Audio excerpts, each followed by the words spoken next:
Hi, today in front of me Galaxy F14 and I'll show you how to edit notification panel shortcuts on this device. So first open the notification panel and just to add here some options or remove some of them or to change the positions of the icons here, we should click to this plus icon or to the three dots and tap to edit buttons. Here you'll see this up section with all of the invisible options.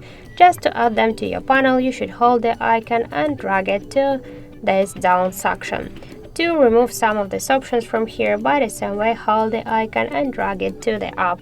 To change the positions of the icons, we should just hold it and drag it by this way.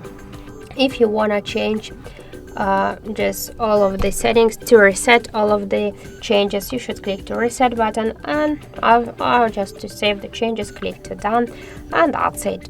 So thank you for watching, and if you find this video helpful, don't forget to leave a like, comment and to subscribe our channel.